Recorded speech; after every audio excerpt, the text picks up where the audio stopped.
안녕하세요. 살아있는 책 산책입니다. 오늘 산책길의 책은 유현준 건축가의 공간의 미래입니다. 위드 코로나라는 단어가 심심치 않게 들리는 요즘 우리가 살아가는 생활하는 공간도 코로나 이전과 이후로 나뉘고 있습니다. 특히 온라인 수업과 재택근무로 인해 가족들이 모두 집에 있는 시간이 늘며 집이라는 공간이 바뀌고 있고 바뀌어야만 한다는 이야기들이 들립니다.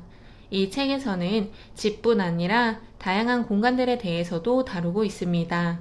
아파트, 예배당, 교실, 사무실, 대도시, 공원, 그린벨트, 상업시설 등을 이야기합니다. 사람은 자신만의 시간과 공간을 갖길 원하는데 시간은 지나가 버리면 잡을 수 없고 시간은 그 찰나지만 내가 원하는 공간은 내가 만들 수도 있고 내가 유지할 수도 있다는 면에서 우리가 위드 코로나가 아니어도 안정적인 삶을 원한다면 내가 살고 있는 공간, 내가 활동하고 있는 공간을 생각해 보는 것은 꼭 필요합니다.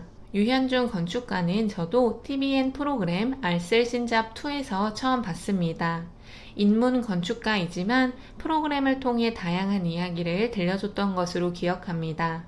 여러 수상 경력을 가지고 있으며 2020년 국제건축상, 건축마스터상, 2018년 독일 디자인 어워드, 2017년 아시아 건축가협회 건축상 등 40여 개의 상을 수상한 실력 있는 건축가라고 합니다. 공간 디자인이 바뀌면 사회가 바뀐다는 책 속의 문장처럼 우리는 코로나 바이러스로 인해 생활하는 공간이 바뀌고 공간이 변화함에 따라 권력도 변하고 있다는 것을 몸으로 느끼는 중입니다. 그 중에서도 저는 학교 교실을 다룬 부분을 먼저 보았습니다. 여러 공간이 있지만 학교에서 선생님을 바라보는 종교 공간 안에서 종교 지도자를 바라보는 것처럼 시선이 한 곳에 모이는 자리에 있는 사람은 권력을 갖게 된다고 합니다. 그래서 학교 선생님들이 이런 교실 공간 구조를 통해 교권을 만들었고 학교라는 사회가 유지됐고 정보를 상대적으로 잘 전달할 수 있었다고 합니다.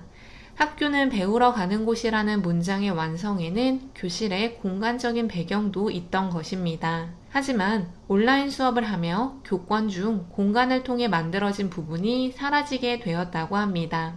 온라인 강의를 들을 때면 굳이 학교 선생님이 하지 않더라도 다른 좋은 강의들이 많이 있고 내가 원할 때 들을 수 있는 다양한 강의들이 있습니다. 그래서 학교에서는 쌍방향 수업을 진행하며 선생님들의 권위를 다시 되찾아오려고 한다고 하는데요.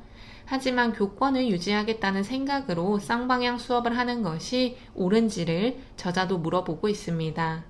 교권을 유지해야만 하는지에 대해서는 사실 저는 의문이 듭니다. 교육을 하는 사람이 일방적으로 지식을 전달하는 시대가 저물어가고 있고 많은 교육자들은 이런 사실을 알고 있을 텐데 교권이라는 것에 너무 집착하는 것은 아닐까 하는 생각도 들었습니다. 그래서 저자는 일방적인 정보 전달이 아니라 대화를 하는 것이 중요하다고 합니다. 지식 전달 이상의 가치를 만들어내고 일방향이 아닌 쌍방향 커뮤니케이션이 가능한 학교 공간을 만들어야 한다는 것입니다. 또 대면으로 학생들이 한 공간에 모이면 공동체라는 개념을 체득하게 됩니다. 온라인 환경과 가상 환경에서 모이게 되면 이런 공동체 의식이나 대인관계를 만드는 법을 배우지 못하게 될 수도 있는데요. 따라서 우리는 온라인 수업을 진행하면서도 미래를 만들어갈 우리 아이들에게 공동체, 인간, 관계 등을 알 수 있도록 하는 경험을 제공해야 하는 방법에 대해 고민해야 한다고 합니다. 이를 성공하지 못한다면 공감 능력이 떨어지는 사회인을 양산하게 된다고 하는데요.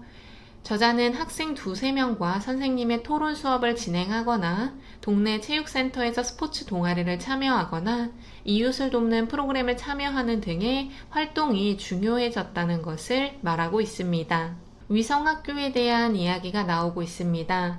회사 공간에 대해서도 이야기할 때 위성이라고 하는 개념이 나오는데요. 위성학교를 만들어서 하나의 큰 건물보다 여러 가지 작은 공간으로 학생들을 모이게 하고 그 학교로 등교하는 학생들을 위해 선생님도 그쪽으로 출근을 해서 학습이 이루어질 수 있도록 하는 것입니다.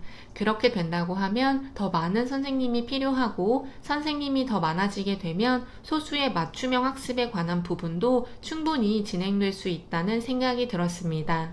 위성학교뿐 아니라 회사 공간에 대해서 이야기할 때도 위성사무실을 이야기합니다. 출퇴근 시간을 줄일 수 있고 업무의 효율도를 더 높일 수 있다고 하는데요. 책에 나오고 있는 문장 중 부하 직원은 내 눈앞에서 일해야 한다는 문장이 있었는데요. 진짜일까 하는 의문이 들었습니다. 그럴 수도 있을 것 같지만 아닐 수도 있을 것 같습니다. 제가 팀장으로 있었을 때 굳이 제 앞에서 부하 직원이 일을 해야 한다는 생각을 하지 않았는데요. 하지만 또 다른 의견을 들었을 때에는 꼭 눈앞에서 일을 한다기보다 함께 업무하는 공간에서 일을 하면 공동체 의식을 만들 수 있고 소속감을 느끼게 할 수 있다는 것은 공감이 되었습니다. 하지만 재택근무가 늘어나는 지금, 그리고 개인을 존중해주기를 바라는 세대들의 영향으로 다양한 회사에서 팀워크에 문제를 느끼고 있다고 합니다. 어쩔 수 없이 변화를 겪어야 하는 사무실의 공간이라면 떨어져 있어도 공동체 의식을 고양하는 방법을 찾아야 한다고 합니다. 그리고 유현준 건축가는 그것을 기업 철학을 공유함으로써 만들어 가라고 하는데요. 비전을 서로 나누어야 한다는 것입니다. 저는 게임을 전혀 하지 않지만 리그 오브 레전드는 들어봤습니다. LOL의 한국팀 중 담원이라는 팀이 있다고 하는데요. 2020년 여름까지만 해도 존재감이 크지 않던 팀이었는데 여름 이후 갑작스럽게 전 세계에서 가장 압도적인 팀이 되었다고 합니다. 그리고 국제대회 롤드컵에서 우승도 했다고 하는데요. 그 이유는 팀워크가 좋아지게 되었고, 팀워크가 좋아지게 된 이유는 경기할 때 의사결정이 빠르고 팀원들 간의 특별한 상의 없이도 같은 전략적 반응을 활용했기 때문이라고 합니다. 즉, 한마음이 되어야 한다는 것입니다. 한마음이 된다는 것은 의사결정의 방향을 잡아줄 철학이 필요하다는 것을 의미합니다. 회사들 중 자율 좌석제를 시행하는 회사들이 있지만 그를 반기는 사람도 있고 그렇지 않은 사람도 있습니다. 이른 시간에 오면 자기가 원하는 자리에서 일을 할 수 있다고 합니다. 그러나 사람은 불완전한 존재로 안정적인 공간 확보를 필요로 하기도 한다고 하는데요. 기업에서 사원들의 업무 효율성을 높이기 위해서는 공간 배치를 어떻게 할 것인지, 공간을 어떻게 마련해 줘야 좋을지 등을 고민하는 것은 당연합니다. 마지막으로는 아파트 공간을 이야기하겠습니다. 더 많은 공간들이 나오고 더 많은 권력에 대해서 이야기하지만 제가 책을 읽으면서 와닿았던 부분은 학교, 회사, 아파트였습니다. 궁금하시면 직접 책을 읽어보면 좋겠고요. 책에 나오는 포스트 코로나 아파트의 5원칙은 첫째, 1가구 1발코니, 둘째, 소셜 믹스 공원, 셋째, 기둥식 구조, 넷째, 복합 구성, 다섯째, 친환경적 목구조라고 합니다. 하나씩 살펴보면 책에서 다양한 건물의 사례가 나왔는데 발코니에 나무를 심어 사적이면서도 자연을 느끼게 하는 공간이 지금 우리에게 필요하다고 합니다. 사람이 많은 곳을 갔을 때에는 전염병으로부터 안전하지 못하기 때문인데요. 아파트에서는 발코니가 그런 공간에 딱 맞아 떨어진다고 합니다. 하지만 용적률, 건폐율 등 복잡한 건축법으로 인해 우리나라는 발코니를 그렇게 활용하기 쉽지 않다는 것은 아쉬웠습니다. 공원, 상업시설, 문화시설을 활용할 수 있도록 하는 공간을 만드는 것도 중요하다고 합니다. 또 우리나라는 벽식 구조로 아파트를 짓다 보니 리모델링을 하기 쉽지 않다고 하는데요. 벽은 부서지면 건물 전체가 부서지기에 기둥식 구조로 지어야 한다고 합니다. 기둥식 구조는 리모델링을 해서 공간을 다양한 용도로, 다른 용도로 사용할 수 있게 된다고 합니다.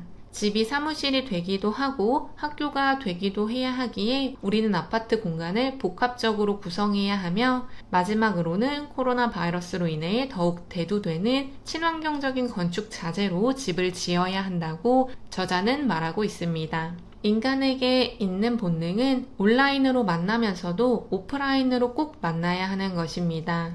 유현준 건축가 역시 이 책을 통해 그런 이야기들을 언급했고, 저 역시 예전보다는 많은 사람들을 만나지 못했지만 만나면 꼭 하는 말이 카카오톡으로 대화하고 전화로 목소리 듣고 줌으로 얼굴을 보지만 직접 보는 것만큼 좋은 것은 없다는 것입니다.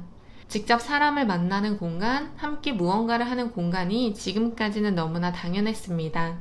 하지만 이제는 아니기에 전염병에 취약하지 않고 서로가 대면으로 함께 무언가를 할 수 있는 공간을 어떻게 만들 수 있을지를 생각해 보는 것이 필요합니다. 더 나아가 비대면으로라도 인간에게 꼭 필요한 자질들, 인간이 꼭 가져야 하는 것들을 어떻게 서로가 알려주고 배울 수 있을지를 고민하는 것도 필요합니다. 오늘 산책길의 책은 공간의 미래였습니다. 감사합니다.